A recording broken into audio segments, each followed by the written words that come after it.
Okay, I'd like to share the words of Shinran Shongin from Notes on One's Calling and Many Callings. So this is on page 478 of collected works of Shinran. So please join me in Gassho. Please put your palms together. Shakyamuni states in a sutra, know that the person who says a Nembutsu is a white lotus among people. With these words, the Tathagata likens the person of the Nembutsu to the white lotus, the flower praised as the best among best flowers, the excellent flower, the wondrous excellent flower, the rare flower, the very finest flower. Master Shantao of Kwanmin Temple interprets this to be praise of the person of the Nembutsu as the best among the best, the excellent person, the wondrous excellent person, the truly rare person, the very finest person. Namo Amida Butsu. Namo Amida Butsu. Namo Amida Butsu. Nammanda Butsu. Nammanda Butsu.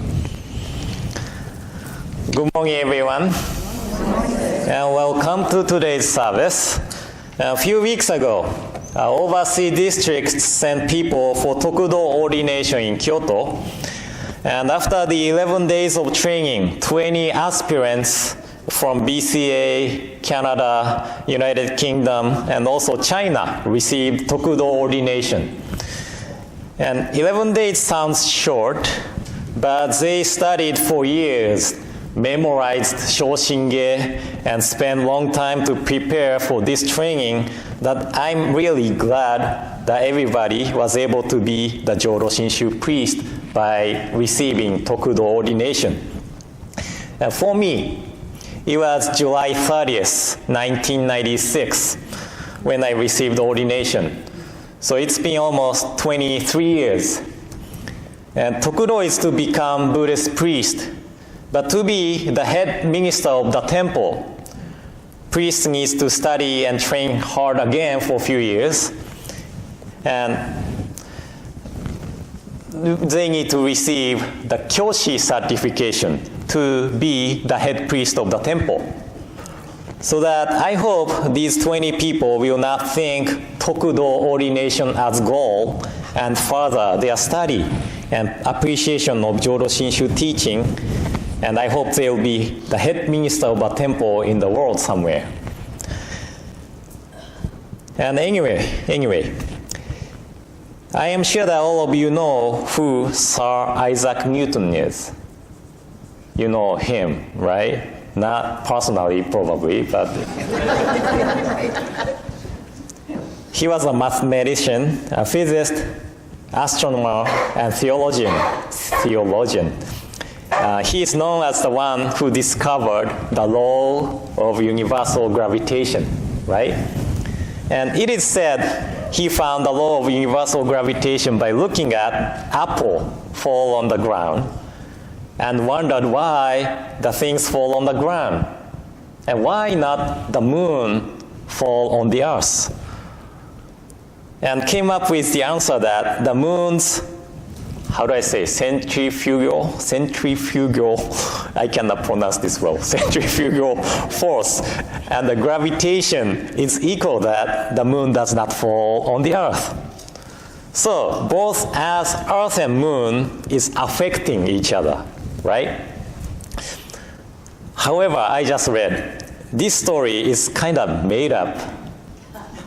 And there are no historical evidence to this story. Of Newton discovering the law of universal gravitation by looking at apple fall on the ground. And according to one theory, Newton came up with the idea from his friend, Robert Hooke. He was also the mathematician or physician. I don't know which is which. Hooke might have been affected by the idea of Newton or vice versa. But they both affected each other. That is the important thing. So Newton and Hooke, they were friends, really close friends. But because of conflict regarding who discovered the law of universal gravitation, Newton and Hooke started to hate each other. So one's willpower affects the other. If one starts to hate the other might start to hate the person too. Right? So what I want to say from Newton's story today is that each other's physical, verbal, and mental action affects the others. Okay? And there is a Sanskrit word, anyonya, means mutual or reciprocal. If we interact people with hostility, hate, or anger, that affects people, and they will interact with hostility, hate, or anger to us.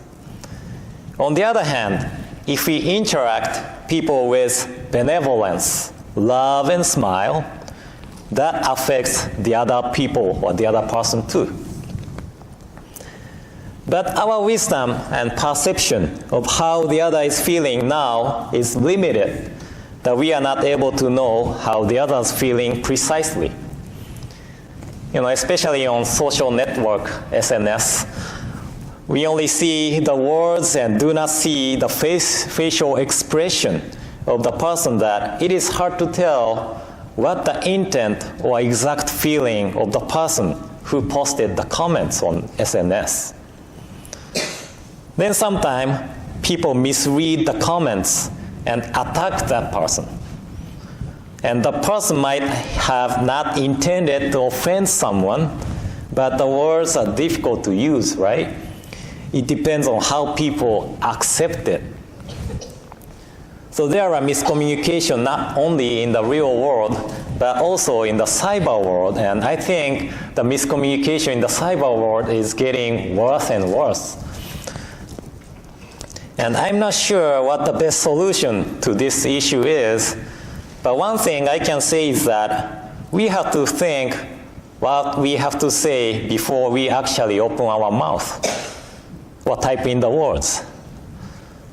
We have to listen to and read the other's opinion carefully and try to understand the intent of the person. Instead of attacking the person right away, we should ask the person for the clarification of the intent. So maybe that person uses a discriminative expression out of his or her ill will, but it does not mean we should respond to it with ill will. As Shakyamuni Buddha said, I think I shared last week too, hate never dispels hate, only non-hate dispels hate, or only non-hate alone dispels the hate. So we can choose how we accept the other's words. Of course, I'm not saying that the other person can use discriminative expression and offend people. They should be careful using the words too, and we should remind them not to use the discriminative expression. But unfortunately, we are not able to change how the others behave most of the time. But we can change how we react to it. And you know that Buddhism is not the teaching to change the others or force the others to believe in something. But through achieving peace within ourselves, we affect the others. This is the idea of Buddhism. So not changing the others, change ourselves first, and then that affects the others. Does it make sense? Okay. So this is the general idea of Buddhism. And the Pure Land Buddhism in particular is to achieve peace by receiving Amida Buddha's working to awake us and never abandon us. And figure of we enjoying the teaching affects the others. That means the circle of peace gets bigger and bigger if more people enjoy the teaching of Nembutsu. So the words I shared at the beginning, there was a word, the wondrous, excellent person. The wondrous, excellent person. In original text or original word in Japanese, this is myokongin. Myokongin. Myokongin is wondrous, excellent person who enjoys the teaching and affects many people. If you want to know more about Myokongin, you can look at D.T. Suzuki's book. D.T. Suzuki wrote about Myokongin, and a lot of story of Myokongin is in D.T. Suzuki's book. I don't know if you have it in library or not, but if you are curious about Myokongin, you can look at D.T. Suzuki's book too. And there are so many Myokongin, but one of the Myokongin I like is Genza from Tottori Prefecture. And Genza really enjoyed the teaching, and many people enjoyed to listen how Genza appreciate and enjoy the teaching. So that when he was asked to come and talk about his appreciation, he never said no. And when he was invited to one of the houses, he responded right away, "Okay, I go." And when he arrived to the house, everyone was already at the house and started to say Nembutsu, "Nanmandao, Nanmandao." And by looking at people who are saying Nembutsu, Genza said with smile, "Oh, I didn't have to come today. Amida Buddha is already here. Nanmandao, Nanmandao." So Genza's figure of enjoying and appreciating the teaching affected many people in the village. And his story is in the book written by Reverend Jisen Kakehashi. That's in Japanese. And I really love the story of Genza. I never met Genza, but his story affected me how to appreciate Nembutsu teaching too.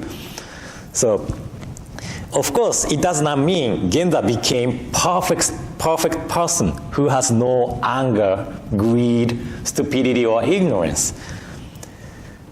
But he always asked guidance to the Buddha and accepted the guidance of Buddha to awake him from the delusional thought of self-centeredness with gratitude. It is said he was really rough person when he was young. He did gambling, he fought, he did street fighting and kind of thing. But eventually, he became a person of self-investigation, introspection, and gratitude through encountering the teaching of Nembutsu. So as I said, we cannot change directly how the other people behave, but through our action, we enjoy the teaching of Nembutsu and becoming a person of self-investigation, introspection, and gratitude, just like Genza, we affect the other people.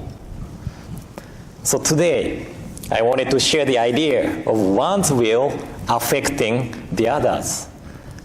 And what I want everyone to think about today is that, how do you want to affect people? By ill will or will of peace? Okay, so please think about it. And thank you all for coming today. And in closing, please join me in Gassho. Please put your palms together.